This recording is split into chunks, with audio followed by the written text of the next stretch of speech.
Right, hi, we're back again, and this I've just got home from work today, and I am basically going to test the timber now. Now, I bought a moisture meter on Amazon. This little thing is great. I've been testing it around the house, this moisture meter, and we're going to test this timber now, so we're really going to see how much moisture is in this timber. I'll just give it a minute now before people jump on the live, any of my subscribers and everything, to see if anyone jumps on, because we've been having quite a few people on their live videos at the moment.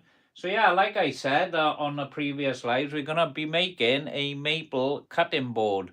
Now I've decided what I'm going to do with this cutting board, and what I'm going to do is an end grain board. So I'm going to glue them together in sets of threes, maybe sets of fours, and we're going to cut them all and plane them down so they're all nice and square, and then I can cut them up then into sections. So I'm going to have the grain facing one way, and I'm going to swap it in both directions. So it's going to look like a load of squares, and the grain's going to be facing in different directions. So stay tuned if you want to keep up to date of everything that's going on with this board. But like I said, I don't know what the moisture content is, so we may have to delay this. I'm going to set all these timbers up now today so they can have airflow going around them. And I'm going to make a little box, I think, and drop a box over it with a little heater and get everything flowing through with the air and everything, just to dry them out. So I can test them every other day then and see how they're going along, or maybe get them on the radiators in the house. So that's the plan. That's what we plan to do. So I'm just going to get the moisture meter now. This is some of the maple we planed up on the weekend. Here's a piece as an example. The maple we've been planing for this job. So we're going to get the moisture meter now. Like I said, I picked this up on Amazon. And let me just move that as a message just come in on my phone. So I got this moisture meter on Amazon, and I just tested it out in the house, and this is an awesome one. It was on offer. They give me discount. They said if I buy this, I get 30% discount. It was coming at 12 quid, right, this moisture meter. It seems lovely. Do you know the thing I love about this? You just press the button to turn it on, and the screen stays green, right? So what this moisture meter does, it gives you a percentage reading on the timber when you're testing for moisture. But what it does is the screen changes colour as well. So it'll go amber, which I think is reasonable. Just under 10% is amber. Anything under 6%, I think it stays green. And anything over 10%, the screen turns red. So you don't really need to look at the percentage on there. Obviously, it's handy. You want to know what percentage of moisture is in your wood. But like I said, when I was planing this maple on the last couple of lives, I haven't tested this yet. We're doing it live. This maple, it felt lightly damp to me. And I think where I was having snipe on the first live video we done, we didn't have any snipe on the second video. We didn't have hardly any on there.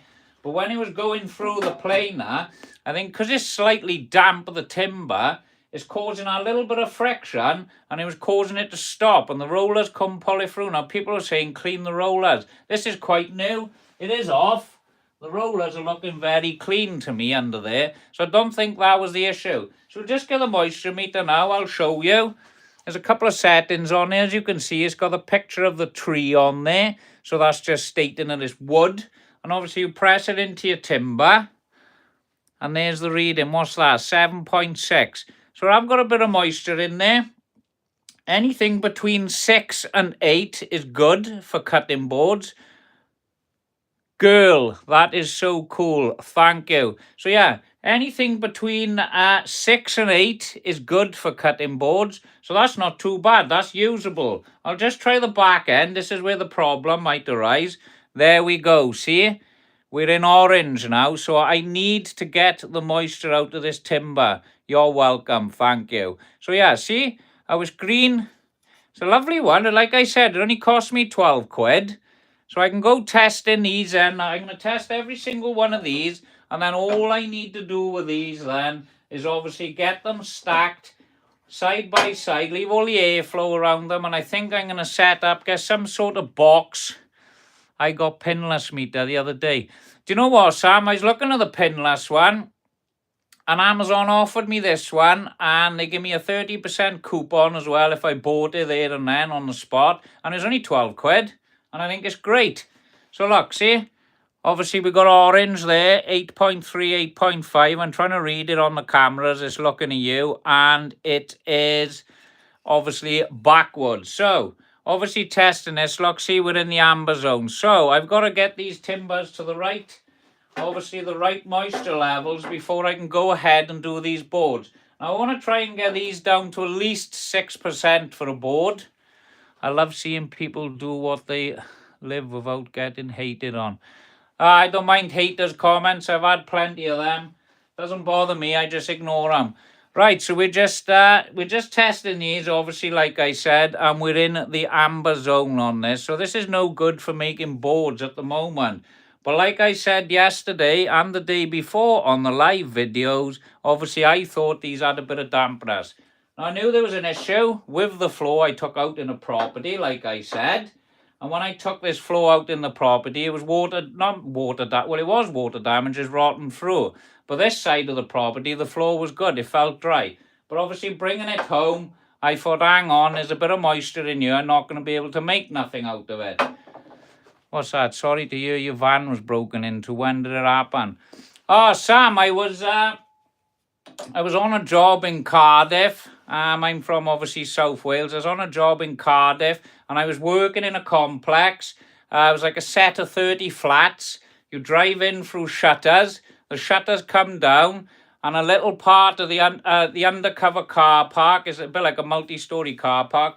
You're undercover and there's a 3.5 meter wall going around the perimeter, only around a bit of it. And we were working on the floor above. And I was like a communal garden and I had to tile all the floors because they had a problem with water there and I had to tip all the tile away from the property. Anyway, I was working up there and I must have had my van keys in my pocket. They either opened the van down below and some guy with a balaclava jumped over the wall. He was hiding around the car park because they seen it on CCTV with a balaclava on. Every time we were going back and forth the van getting tools, he was watching. And we must have locked the van once, or the keys must have opened the van in my pocket from above because I was working directly above the van on the next floor. So it opened the van up. He goes in the van. He takes my hacksaw out the van, goes and cuts 2 chains on push bikes over there as well. He then takes the 2 push bikes, takes my tools out of the van, opens the shutter doors from the inside, and off he goes. I was working then, tiling on the floors upstairs, and oddly, 2 undercover police officers come up to me and said, "Have you just seen a guy come in here?" he said. I said, "No." I said, "Who are you looking for?" He said, "Well, somebody's just been downstairs with a balaclava on. He's just stolen something from me. We seen him jumping over the wall, coming into the premises." I said, "Are you serious?" So I goes and runs down. I opens my van doors and realised he'd stolen all my screw guns. I was gutted. And then about half hour later, they come back then, holding all the tools like this, and said to the boy who works for me, "Are these your tools?" He said, "Yes." We had all my tools back for me then to get home. And I found out, obviously, he had a Festool charger and a battery and my Makita brushless skill saw and a 5 amp hour battery on there. So I lost about 400 quid's worth of tools that day, but it could have been a lot worse. So I was pretty lucky. I've never heard of someone actually getting their tools back half hour after having them stolen. So I was lucky.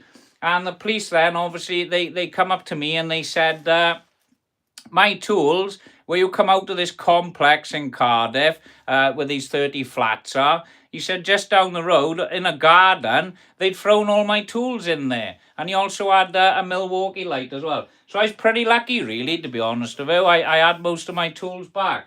So jumping back on this now, obviously, we all know if we're making boards, there's a moisture content you've got to work with. And if you're making a cutting board, we have got to be from 6 to 8%. So we are way over on this. So obviously now I've got to get this and I've got to keep checking. And I've got to get this timber down to the right moisture. And when I get it to the right moisture on this reader, then we can go ahead and obviously make these boards. So I'm going to leave all these air dry now. I am going to set up some sort of heating, maybe make a box or something I can put over there and just have a little air dryer running with a vent so it can get out of the back, the moisture.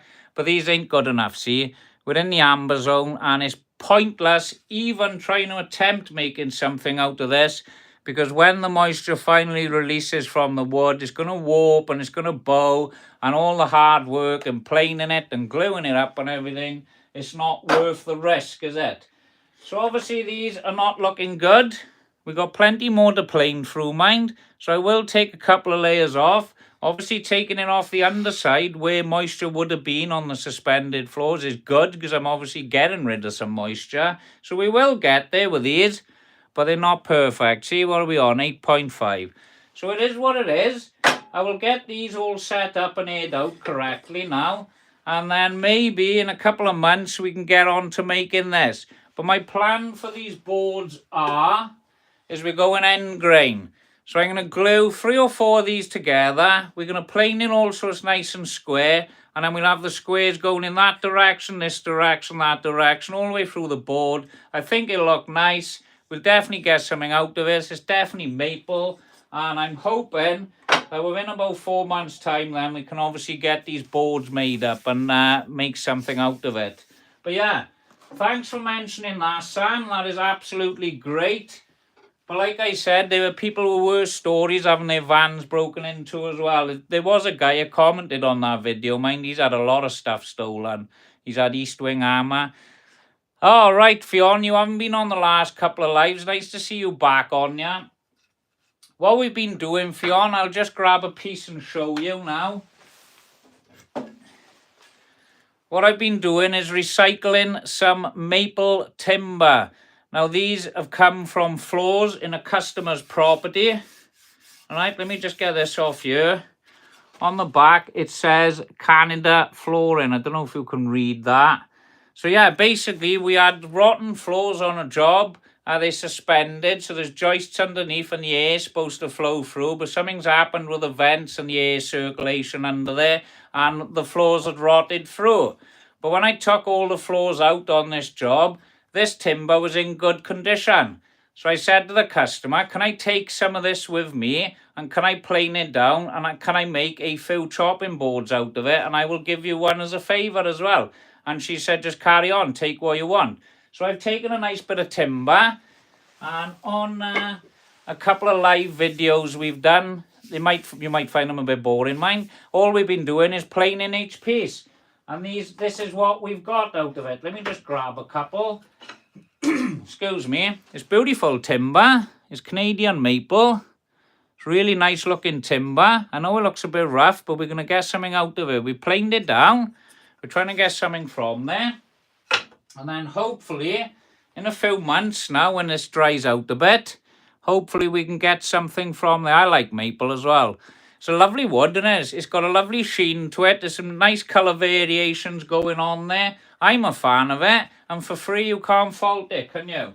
So yeah, we're going to get all this air dried out now.